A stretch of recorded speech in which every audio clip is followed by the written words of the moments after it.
Good evening, good evening. Welcome to the show. Welcome to the show. Little bit of an intro. That's all. She ducked on us, Miss Kent, so that's all she's getting of her song that we was going to play. But we're going to talk about a couple of things. I just want to let me just get something straight with people. You know, like, we are bothered about people of the United Kingdom. We're not bothered about the rest of the world. And we don't want the rest of the world interfering with our politics. And even before I was an activist 20 years ago, I noticed the kind of influence that outside groups have within our political climate and stance. And this is across the world. This is China. This is the Gulf states who've donated 10,260 members of parliament one way or another. Israel, the Middle East Forum, and all these groups for years, for longer than I've been alive, have been interfering with our politics. And we just don't want that no more. We want to become a United Kingdom where we can do our own stuff, decide our own stuff, trade with whoever we want, do whatever we want with our banking system. That's what we want to do. We don't want to be controlled by the globalists. And if you haven't got that by now about this party, then you really need to open your eyes a bit more. We talk about these issues and things related to them when we have done for more than 2 years on Party Talk. That's what we've done. And we're going to continue to talk about these things. So that's my little bit of a spiel coming in. So we're on a bit of a random one tonight, but Stuart has brought up a really interesting subject that we've got to talk about. And we're talking about the Labour Party taking away trial by jury. Stuart. Well, I certainly believe it's a breach on our common law rights, God-given rights, law of the land, Magna Carta, right through, whatever you want to call it, is a breach on our legal rights. Hopefully it will get challenged and won't go through. I'll give you an example of how the jury system can work against a singular non-judge, so just some administrator making the judgment, like a magistrate. When you commit a crime, you go to a magistrate's court, and they decide there's two courses of action. The first course of action is what's called a summary conviction or trial, where the magistrates will hear the evidence and they will make a judgment. The others are more serious cases, indictable cases, robbery, theft, murder, rape, etc. And that goes to Crown Court.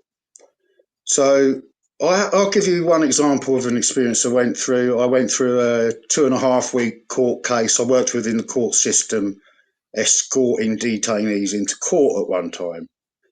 And there was one, I won't tell you exactly where in the country, but it was at a major Crown Court within the county. The 2.5-week court case was basically a Mauritian guy. So he wasn't English, but he'd been in this country since he was 17. He was 25. He'd been in a 5-year-long relationship that turned a bit nasty when it finished, a bit on both sides, and then she made accusations. Made serious accusations of rape, etc. She got her new boyfriend to beat her up and then blame this one. Anyway, it goes all through the court process, and when you hear the first 3-4 days of prosecution, you're like, oh my God, he's an horrible cunt, I want to hang him. Then when you hear the other side, you make a balanced viewpoint, and that's what the jury gets, and then they make a decision of innocent or guilty, and then the court takes over the sentencing process. So this gentleman by the end of the 2 weeks, you knew 100% this guy was 100% innocent. And the one thing that was a big tell was when he was pronounced innocent, he collapsed sobbing. You could see the relief. So my argument is, in that case, if it had just been an administrator with one opinion, one viewpoint, who's not even going to actually have witnesses in court, it's not going to, like, you're going to actually put the person in court in front of them so that they can defend themselves. They get given evidence by the prosecutors, the police, etc., and you might get a few witness statements, and they might bother to read it, they might not. That's what you're going to get from an administrative judicial system. And that, yes, you may clear the backlog of prisoners, so-called. Are they innocent? Are they guilty? Are they going to be dealt with fairly? That's my argument, and I'll now put it to you guys to see what you think. Well, let me say, Stuart, that I'm very wary of the judiciary in this country, the police, and of course the politicians who overlook the system, because we have a two-tier justice system. I mean, I read today that David Morgan used to post on Twitter, X, he's just been given a 20-month sentence because of the content of his posts. He's basically right-wing, you know. It's a shocking decision. Now, we know that the judges in this country are very left-leaning, very pro the ethnic groups, very hostile to the indigenous people. So if we say anything which they deem inappropriate, there's a good chance we could go to prison or be heavily fined. If ethnic groups say anything to us which is inappropriate, or even the left abuse us, it's just brushed under the carpet, it's ignored. And we know this would be the reality in the judicial system. It's only really white British men who face these accusations. And it's only if you have a conservative or a patriotic bent that you'll actually be charged with abusive or hostile or inappropriate messaging. So it's all politically driven. And this, by removing the jury, you're giving the judges, who are politically appointed and are very, very left-wing now, the judges. They're very pro-open borders, very pro-multiculturalism, very pro any left-wing agenda, and they're very hostile to any patriots who resist this. So it'll be a politically loaded judicial system we face. It's not a fair system. Now, British justice used to be the best in the world because it was fair, it was balanced, and it was reasonable. Those days have long gone. We're under two-tier care, and it's going to get worse and worse. And you can see it now. A lot of these decisions with so-called asylum seekers and the grounds on which they're being allowed to remain in this country. It's really any pathetic ground at all. Like, you could basically say, if she's an Indian woman and she enjoys going to bingo over Tuesday, the judge will say, well, let her stay because this is part of her lifestyle and she's got used to the British way of life. So the system actually doesn't work anymore. All around us, we're seeing corruption and chaos on a massive scale. It's only because we've been so strong in the past that it's disguised, but it's getting worse and worse. And if this is a step further away from our traditions, from our fairness system, and as well, like John said, foreign governments interfere in our political process, not only at the parliamentary level, but also in the judicial level. I mean, I faced accusations of so-called hate speech. And who did they bring in to try me? A Pakistani judge from Yorkshire. And I would have been sent down, but for the fact I had a really solid defence and they had to withdraw most of the charges. So it became, in the end, I just got a simple caution. I shouldn't have got anything, actually. But if I'd have faced that Pakistani judge, he would have looked on me negatively simply because I was a white British male and I was standing up for Britain. And this is how politically loaded it's become. But you can see in Parliament, we've just had the Speaker in the house. She was a woman from Kashmir. I mean, it is an abuse of our system that people who are not born in this country, people who are not even raised in this country, are now being put in positions of power over us. The British people should be ruled by other British people. That has been the norm in history. And in the Bible, it says, do not allow the foreigner who is not one of your brothers to rule over you. It says that explicitly in the Bible. But we're faced with like foreigners deciding what they should do, what's in our interest and what's not. But in truth, they serve foreign interests. It's not only the friends of Israel. So suddenly we have to put Israel first because Israel has bought our politicians. It's the whole right across the spectrum. I mean, when Rishi Sunak was Prime Minister, we saw a huge influx of Indians into this country. Now, he's an Indian himself. That's no coincidence.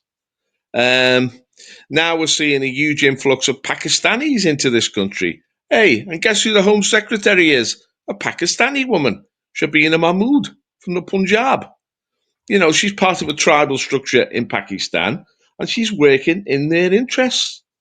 And of course, we know if the Conservatives get any influence at all, Kemi will open the door to the Nigerians. In fact, the doors have already been open wide, as we know, and are pouring in.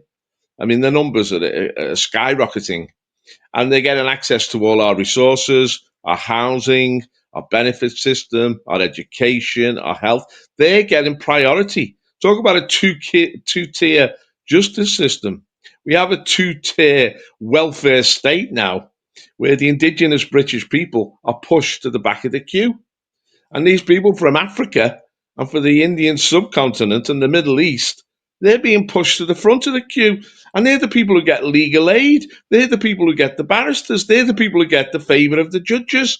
So we can't trust the system. Anything Labour does stinks. Anything Labour does is hostile to the British people. And this removal of the juries will end up going on the same route. It's about time that the British people woke up. And I can see this waking up because I'm looking at the results in council by-elections up and down the country. The Labour Party and the Conservative Party are getting dire votes. There is an incipient rebellion in this country now. At the moment, it's headed by Reform. But we need all patriots. Reform itself needs to become more patriotic and needs to open the door to genuine patriots. I mean, it's a shame that Rupert Lowe isn't in the Reform Party. Never mind true patriots like us. But we need voices, British voices standing up for British people because we're being pushed to the back of the queue over and over again. John? Yes, we are being pushed to the back of the queue. So I just want to go a little bit devil's advocate side now. So trial by jury. Now, what have I learned attending court cases to do with child sexual exploitation and especially ethnic minority people? Yeah. And one case I went to was the Bradley Gledhill murder in Batley. And the solicitors were so rubbish at the job that they made mistakes at the Crown Court and they made the same mistakes at the Royal Courts of Justice, the same solicitor trying with the same mistake. It was like he was trying to do it to get away with it. Now, the quality of our solicitors has gone down because of DEI. We've got to have Pakistani and black solicitors, and they're nowhere near as good as the white guy. They're nowhere near as good. And we've lost that quality.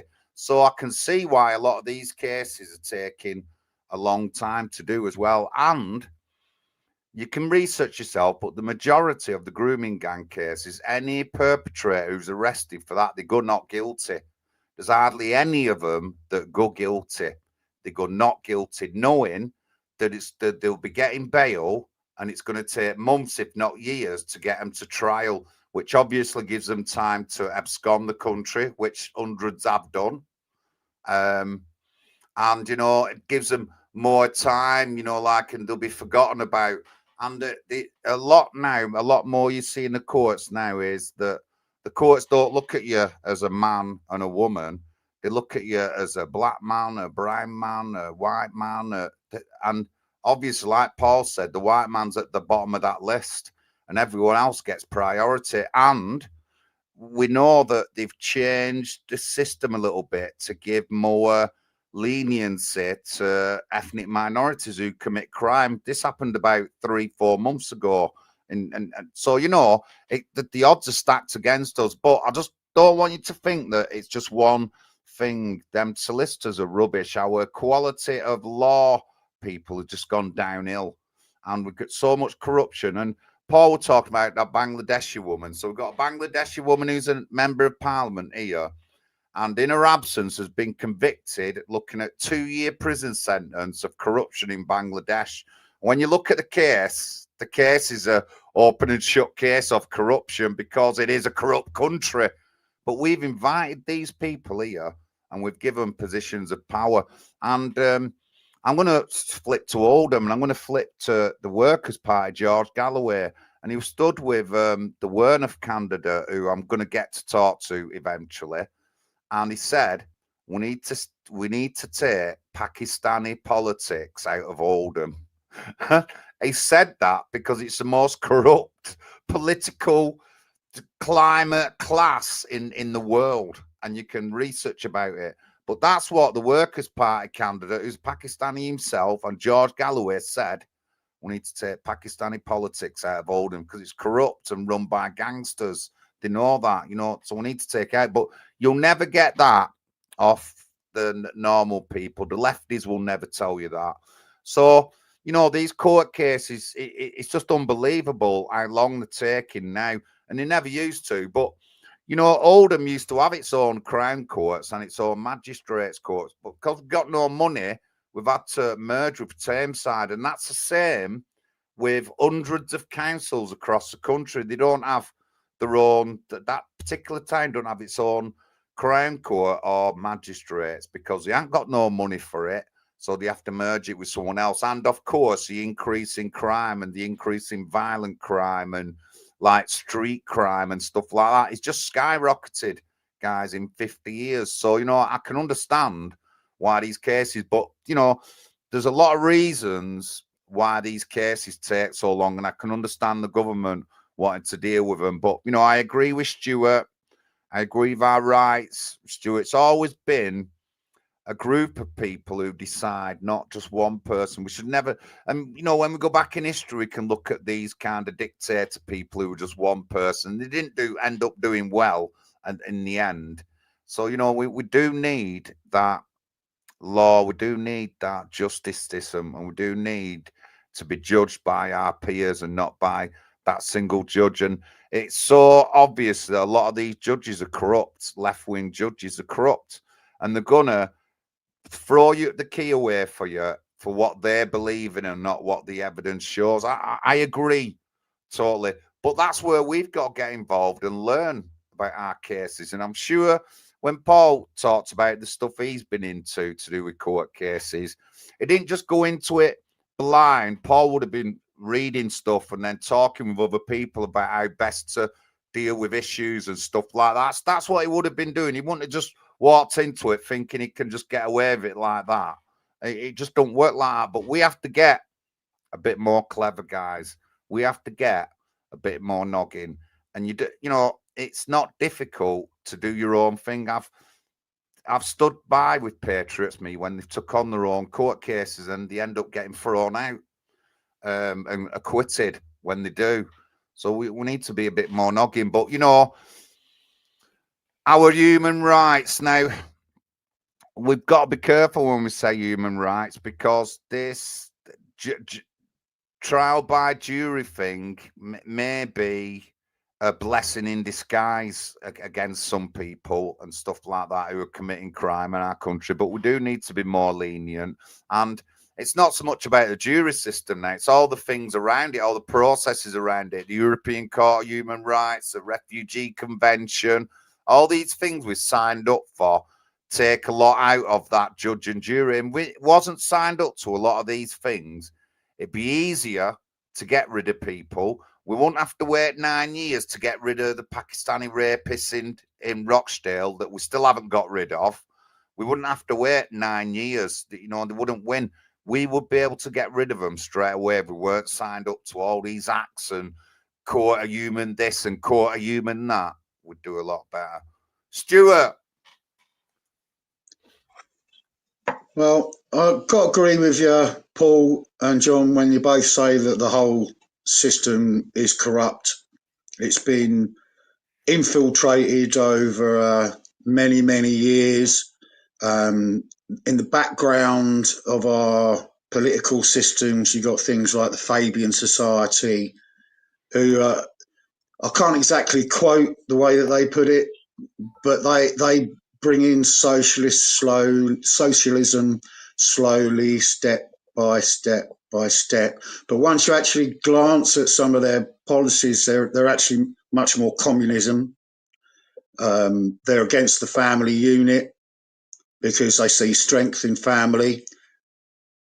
So that's why our system over the last 40, 50, 60, 70 years has been smashing up the family. The whole social system, going back to the judicial system, I do believe that we need to bring new laws in for people who are not born here, people who are immigrants, whether they're asylum seekers, refugee seekers, even if they're a billionaire. Yeah, I think you should have to sign a contract. 1, live by the laws of the land. If you don't, you're out. Learn the language. If you don't, you're out. You've got a 2-year timescale, maybe. Something like that. 3, you must respect our cultures. And 4 or 5 or whatever I've got to now is not to push your culture on us. Fine, you live with us, you live alongside us, you've got your little bit of culture, we've got our culture. Do not try and take it over. And the other thing is, I think is a massive thing, is we need to bring back in things like, what do they call it? Like social responsibility. So when I was a kid, if I dropped something on the floor, I'd get a flick round the ear, but told to pick it up and put it in the bin. If you look at most of our city centres now, I actually popped into Brighton, which is like 15, 20 miles from me, has got a lot of immigrants in. There's certain places there that look shit. They look third world. There is crap everywhere. And I'm not saying it's just the immigrants' fault. It's also the fact that we don't have the services that are actually going and picking it up properly because they're underpaid, understaffed, while our councils and our government strip money from us to send constantly to places like Ukraine, going up Zelensky's nose or in his best mate's pockets. I've had enough of our money, our tax money, being dragged out of this country, whilst at the same time, our tax money is being paid towards NGOs, non-governmental organisations, charities, hundreds of them. Once you start looking into it, it's like a nest. There's a whole nest of them. There's a nest here, there's a nest over in France, there's a nest in Africa, there's a nest in the Middle East, and they collect the people and they send them through. They are forcing this upon us. And I don't care. You can call me racist, bigot, anti-Semite. I don't fucking care anymore, excuse my language, for that one word. Jewish entities are pushing it. They are using Islam as a breach against Christianity, and that is ripping our societies apart. In the whole of the Western world, the Western countries that were pretty much all founded on Christianity, Eurasia, Europe, parts of Africa, North America, Canada. You've also got most of South America is also Christian. You've also then got New Zealand. You've also then got Australia. And if you look upon the campaign all of those countries are being inundated. Canada, for example, now they're saying is between 20 and 25% Indian. That's not Arabs. It's not Africans. Count them in, and you're getting up towards 30% of the population. You cannot do things like that to a society and not expect it to go down and degrade. Anyway, Well, let me say that's a good point, that, Stu, because that was when John was speaking earlier, he was talking about the ethnic minorities. Now, in many towns, they're no longer ethnic minorities, the dominant groups. I mean, the Indians are actually the largest immigrant group in Britain. There's over 2 million Indians in this country, followed probably by the Poles, although the Poles have been reduced massively. But then the next big one is the Pakistanis. There's something like 500,000 Pakistanis, something like 300,000 Bangladeshis. So people from the Indian subcontinent, you're looking at over 3 million people, spread mainly around about 10 towns. So they're becoming dominant in towns. They're not ethnic minorities. They're dominant players now. And they control not only the police and the judicial system, they control, you were talking earlier, Stuart, the probation system, the social services, the local councils, and everything is being corrupted and directed towards them, the resources. We're being taken over, systematically taken over in this country and driven out. And John also talked about the DEI, diversity, equity, and inclusion, which means that automatically white British men go to the back of the queue. And these people, even if they're incompetent, are pushed to the front of the queue. And so we are finding ourselves really discriminated against on a massive scale in our own country. And it's getting worse and worse. I mean, it's actually now, they call it acceleration. The immigrants are pouring in at record levels. These ethnic groups are expanding at record levels, and they're acquiring immense political power. Don't forget, they're not just coming into this country. They're being given a passport. They're being given voting rights. They're being given access to our money through the benefit system and through other aspects of the welfare state, free education, free healthcare. They've never contributed anything, and yet they're being empowered by our state. The government now is actively hostile to the native population. We're being hit with these tax changes. British people who go to work, even the working poor, are going to be fleeced to finance this mass immigration. We're being pushed to the back of the queue for housing, if we get on the queue at all now. You know, it's an absolute scandal that many councils now will not accept white British people for their housing list. And it's like so-called refugees, the people who simply turn up and start demanding the gimme grants, I call them, gimme. They go to the front of the queue for housing. So we're not going to be given, you talk about the attack in the family, the Fabian Society. The basis for a family is a house, isn't it? Where you can live with your wife and your children. The British are going to be denied any social housing. And of course, in the private sector, it's very expensive now. But it's beyond that.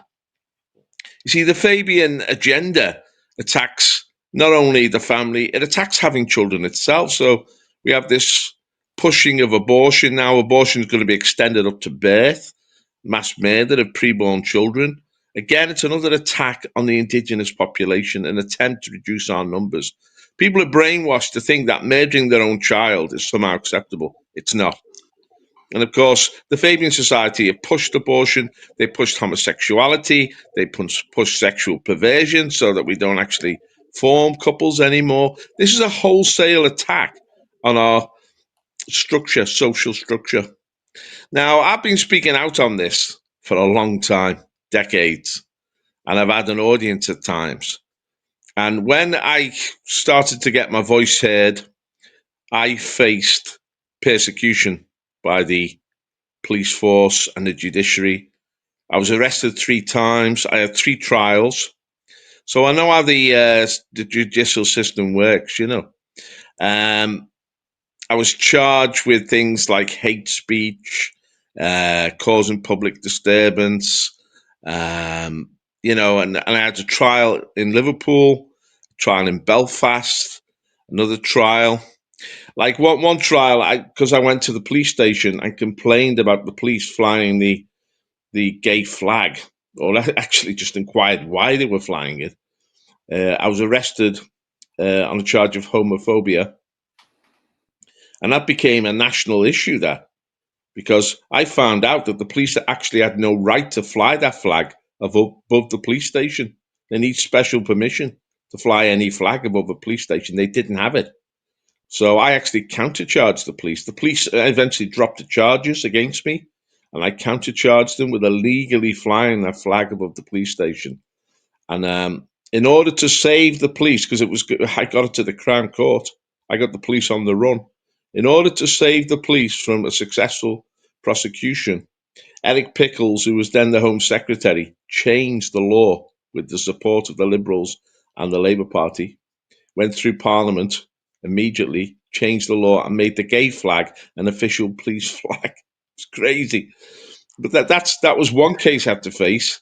Another case I had to face was in Northern Ireland, where I went to speak against terrorism and in favour of Christianity, and was arrested. I actually faced a 2-year trial in Belfast. I had to go to Belfast 7 times.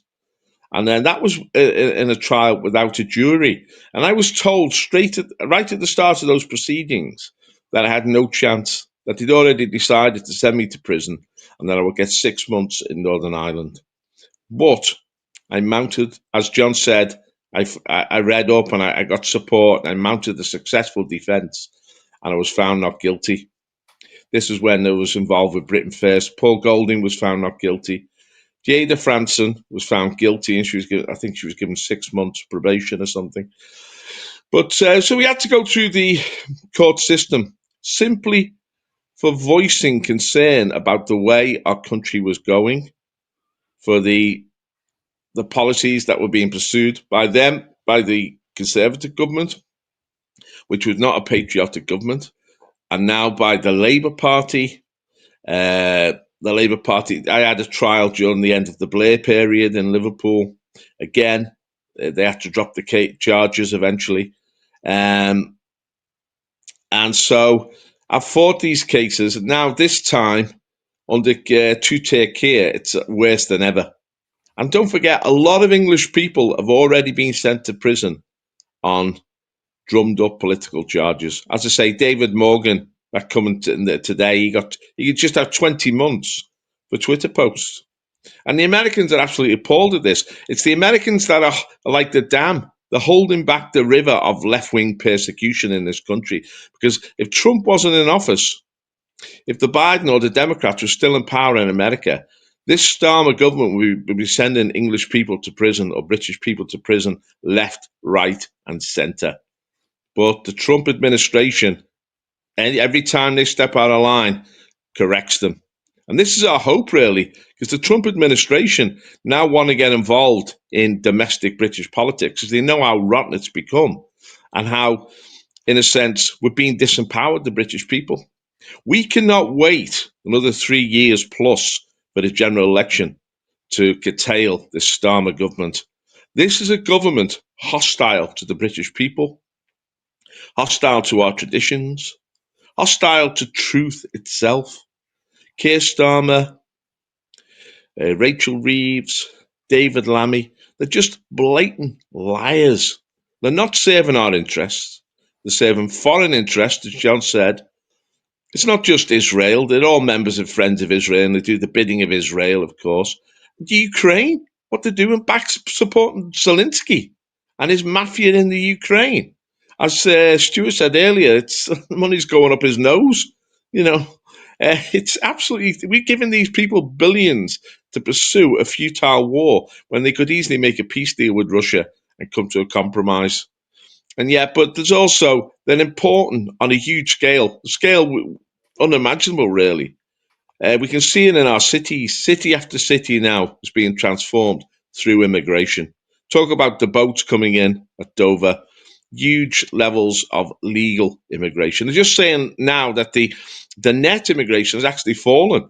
The reason for that is more British people are leaving this country than ever. 600,000 last year, because they know the writing's on the wall, and unless we can get this government out soon, Britain is going to become a very difficult place to live. It's a country now. I mean, I grew up, I'm old enough to remember the 1960s and 70s when old Britain was still solid. But now Britain is becoming like a corrupt third world country, and removing juries will just be another step along that line. Who in their heart has any faith in David Lammy, Keir Starmer, and this mob that are in control? John? Nobody has any faith. Nobody. Thank you very much, everyone. Please like the stream. Any questions or anything like that, admin at nationalhousingparty.uk. If you want to be a guest or anything, all right, like that, or you want to ask a question to someone, let us know. PayPal links, you can always donate to us if you wish. And you can obviously, the best thing though is, please check some of my videos, go through my YouTube, comment on some, watch some of them. YouTube just building up now, and I might be able to get some money this month out of it for the party. So please concentrate on my YouTube. Make sure you subscribed, click the bell as well, get up to date. I'm always posting stuff quite regular. Got some really good shorts on there, but just get watching, liking and subscribing. Go through our description. All our communication details are there to get us emails for the party, part me. Our links to X, Facebook, YouTube, they're all up there on the description. Please join them and comment, look, share, everything. Thank you very much. A lot of people in the chat. Lee Bishop, good evening, mate. Why is Trump going to attack Venezuela? Question mark, Pat's asking. Is that to do with resources, Paul? Well, there's many reasons. I mean, Stuart's got a few ideas on it. So, Stuart, what do you think? Well, they're all talking about the oil and saying it. Well, they're actually saying all the drugs coming from Venezuela, we've got to stop it. Maduro, in the last couple of weeks, he said to Trump on a phone call, you can have everything. You can have all the oil, all the gold, lithium, cobalt, loads of minerals there, that tons and tons and tons of it. The biggest oil concentration in the world that's known at the moment. That aside, it's not just that. Venezuela is one of the countries within the UN Security Council that voted in favour of Netanyahu and his defence minister at the time got it or something like that. There's international warrants for their arrest. If you take out Venezuela, apparently from what I've been researching is that Venezuela is seen like the head of a block of about half a dozen countries. And they tend to vote with Venezuela on security issues. So, yes, you can see it that it's, drugs, very little coming from there. All the minerals, oil, etc. Yes, you can see it that way. But you could also see into the connotation that if you take out and replace Maduro in Venezuela, that's straight away getting a left-wing Zionist in, the opposition leader, a lady, I can't remember her name.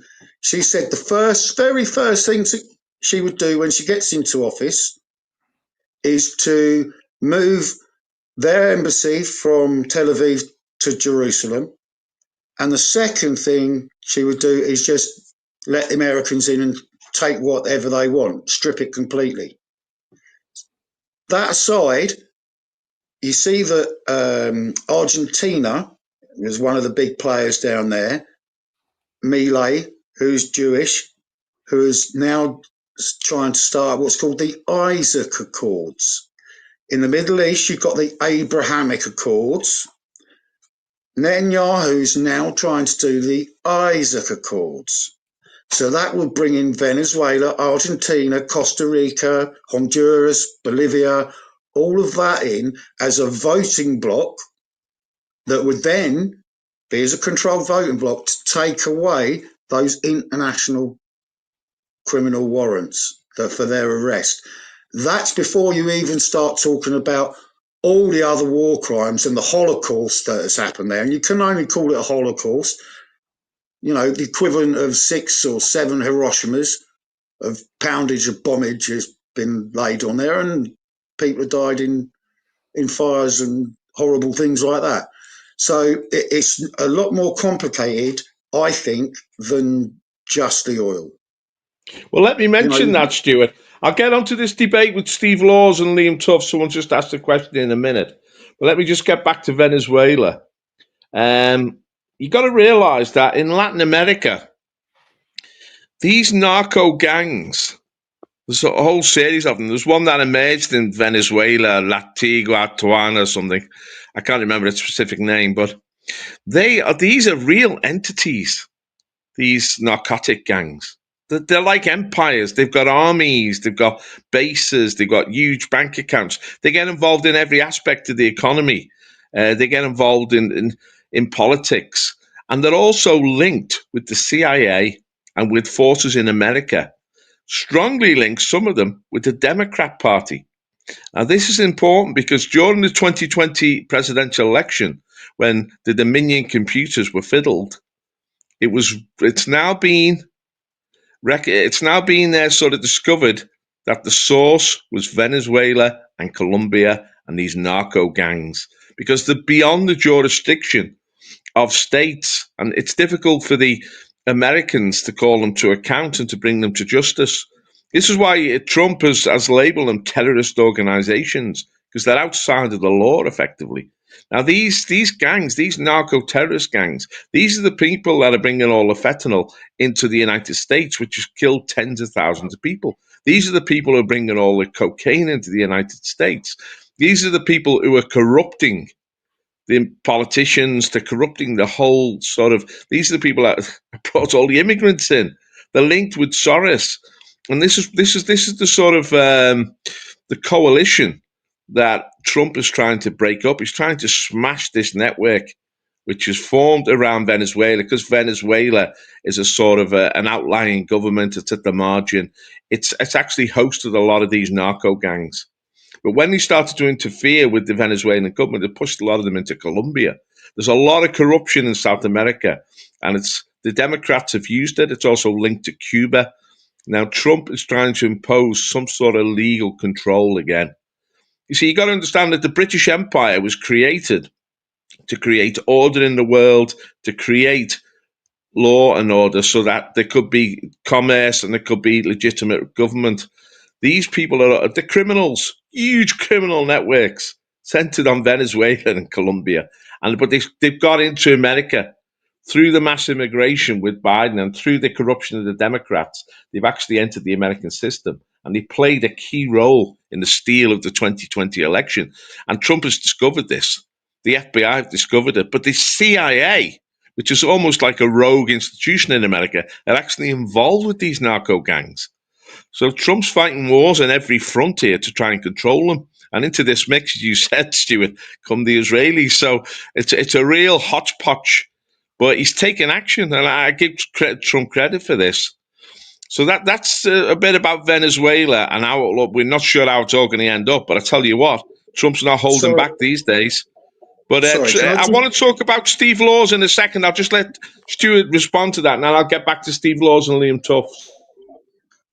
Really sorry. Sorry, just to push back really quickly on that. In the last couple of days, Trump has pardoned, I think it was the ex-Honduran president, who was imprisoned for 45 years for taking in something like, I don't know, maybe millions of tons of cocaine into America. He was internationally put away for 45 years.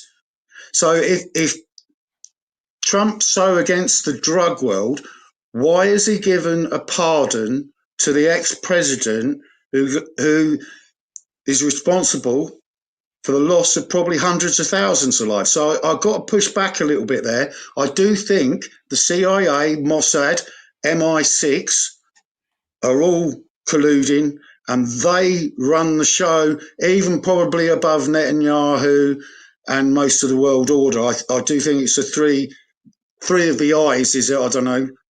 Maybe the French in there as well, but they're the ones that the French are definitely in there, Stuart. The French are the ones that are going to assassinate Candace Owen. The French are involved in Ukraine to the hilt. There's a lot of arms trafficking. There's trillions of dollars at stake here. These agencies and these politicians and these businessmen and these vested interests, they're playing with a lot of money. But Trump wants to impose legality back onto it. Now, you talk about the Honduran president, there's a few that he's going to pardon, but these people have jumped ship. They're exposing these networks. These are providing the basic information. And this is this is how the system works. The people who come over to your side and let you know the reality, give you the information, this is one of the rewards they get. But so it's a real quagmire down there in Latin America. But I'm sort of harmed by the fact that Trump is actually responding to it, because ultimately we have to trust Trump, because he's the only one who's really not controlled completely by these networks, who's above them and has appointed a lot of people who are above them and who believes in traditional America and traditional American law and order. And that's what the world needs, because it's the hope of the world, especially with what's going on in Europe. Well, someone asked this question: what do you think about this debate between Steve Laws and Liam Tufts? Now, I'm challenged by it, because Steve Laws is a very courageous patriot, and he's done sterling work in exposing the boats coming in. I think he's from the Dover area, and he filmed it. He's been persecuted by the authorities, the police, but he stood his ground, and he's developed his political ideology really from scratch. And he's become a real force on X and on social media. Now, he's called for remigration or deportation of the ethnic minorities. He's raised this issue that we're being replaced rapidly in our own country, and we're in incredible danger. But for me, he's gone too far, because, the people that have come in, certainly since Blair, they've come in and even if they've got legal status here, they're not, as Trump would say, they're not to the benefit of our country. They haven't got a half of this country. They're abusing this country, and I'd like most of them to go. But is it a practical political position? Probably not at this stage. But Steve Laws went beyond that. He went right back to the Windrush and basically said everyone who's come in since the Second World War has to go. That's ridiculous. That you can't rip up the society like that. People are born into British families. They're part of the British structure, the network of people, mixed race people. And I think he's gone too far too far there. The British, we're not talking now about the Second World War. We're not talking now about a sort of a hyper-racial purity, Aryan purity. What we're talking about is saving our nation and stopping this inflood. I've always said, I've been involved in nationalism for a long time, going back to 1976. I've always said, if we could stop one immigrant coming in, we would have achieved something. And in reality, we've never done that. We've never stemmed the immigrant flow, and it's got bigger and bigger and bigger. Our first step has got to be to stop the immigrant flow. Then we'll have to address the issue, and we talked about this earlier, of the takeover of our towns by mafias, various ethnic mafias, whether they be Indian or Pakistani or Bangladeshi or Nigerian. That is unacceptable. And people who have not integrated into our society, and I've set up alternative societies, I wouldn't bother me in the least if they went. I'd be relieved. Whether it's politically practical is another matter. But when you start wanting to unravel British society going back to 1945, where there's been integration, that is absurd. That is going far too far. We don't need that, and it will just cause trouble. A lot of people have come into this society and have integrated successfully, and they're welcome here, and they've made a contribution. But certainly since Blair, we've had colonization of our country. This is not about integration. This is not about goodwill. This is about takeover, and we have to address that. And I can, I applaud what Steve Law says about that, but he's gone too far. But he has raised the issue, and he has opened up the debate, and that in itself is a good thing. John, what did you want to say? Well, I mean, that would put me up for going back. But you know what?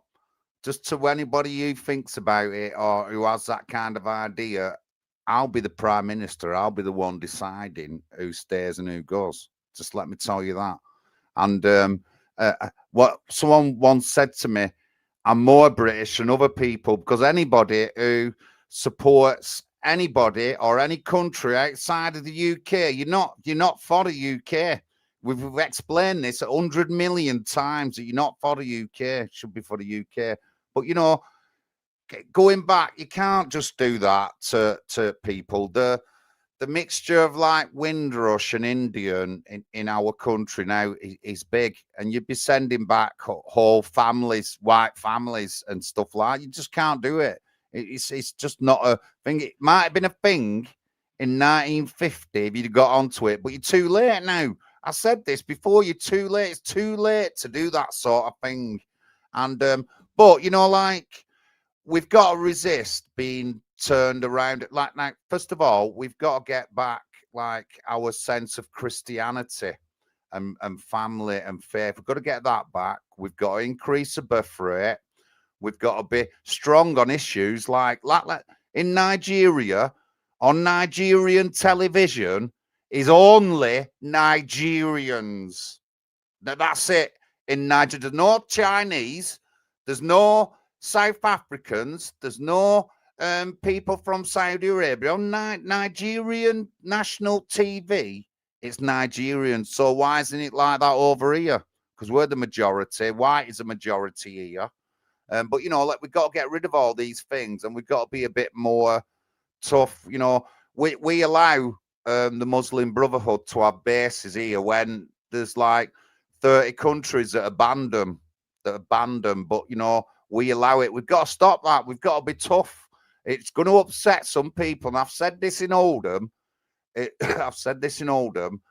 That sometimes we have to upset the ethnic minorities. I said that in the council at a council meeting, because the council are too afraid to upset people within the town by calling them out on the failures that they do. But let me just tell you, I'm going to call you out, whether you're LGBT, Jewish, Indian, Pakistani, white, African, black. If you fail your communities, then I'm going to be on your case. That's what I'm going to be. But, Steve Laws, one thing Paul said, and me and Paul have seen this in hundreds of people, is the development of people from when we first meet them, then a few years later, and their views and how they've changed. A lot of you won't see this, but me and Paul have seen this through like 3-4 generations of activists, and Pat's seen it.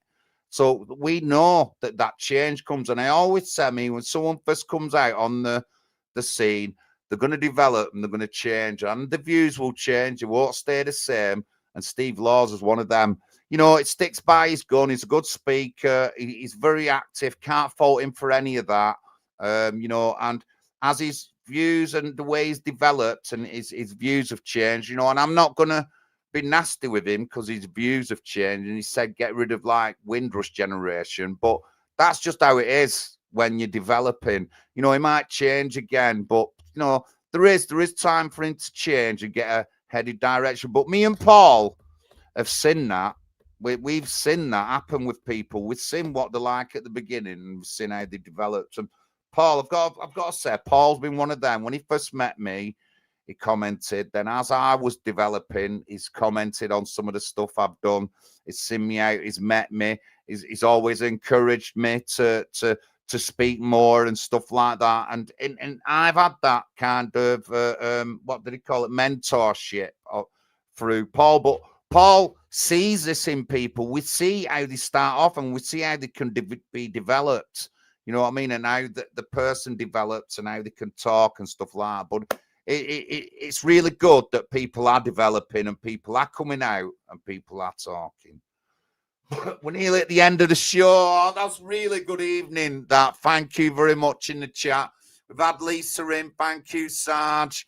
Thanks, Bexy. Everyone for comments and good thing about Laws and Tuff's interview. I'm going to have to watch it. I haven't watched all of it. I've watched some bits, but I will get down to give them a bit more watching. I've obviously got to read Alistair's book as well.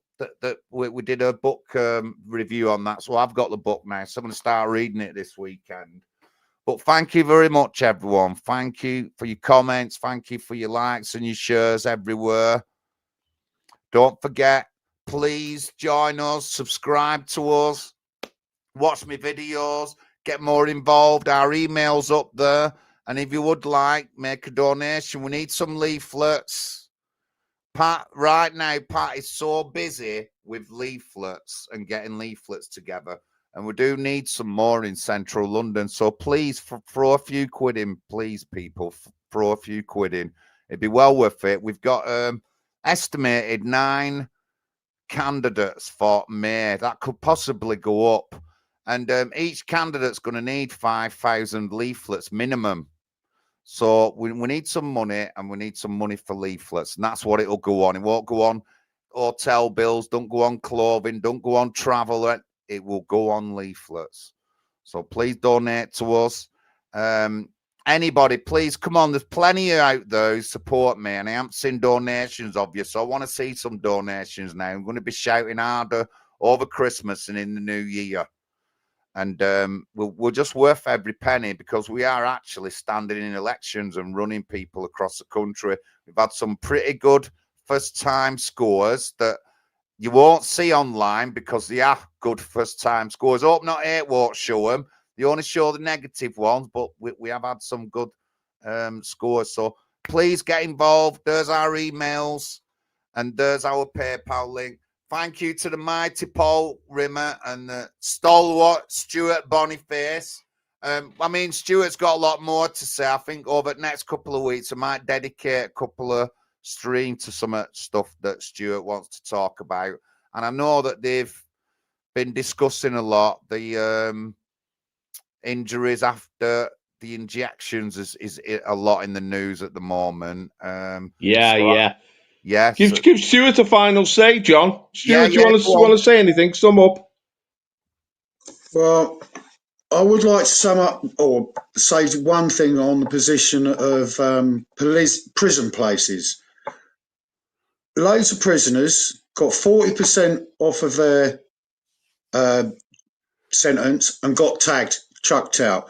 We were told prisons were overflowing. It came out a couple of weeks ago by Freedom of Information request. There are some that are 25% empty in, I think, half a dozen major prisons. Some were up to 40%, some were down at 15%, but the average was sort of 25%. That's thousands of prison places empty, not being filled. We've also got the problem of foreign-born prisoners. Why are they here in this country? If they're foreign-born and they've committed a crime, out. You're convicted of a crime, you don't even go to prison. We take you on a plane and drop you off in your country or one that's nearest. And you can normally work that out by the language. And if you've got a good interpreter, an interpreter to tell you where the accent even comes from, especially when you get differences in Indian, Pakistani culture, because a lot of Indians, 25 to 30%, a lot of Indians are Pakistani. But that aside, get them out of the country. Simple as. Thank you very much. Oh, and everybody, please take a look at our website. We've got some great policies on there. You're always welcome to get in touch with John with your ideas if you have any good ideas. And if they're good enough and you want to, join the party. Stand up, rise up. We need that in this country. Thank you very much, everybody. thank you, everyone. Thank you very much. Stand up. I'll see you Friday. I'm going to get a couple of people on Frog Camp. I'll see you next week, Tuesday. God bless you all. Good night. Good night.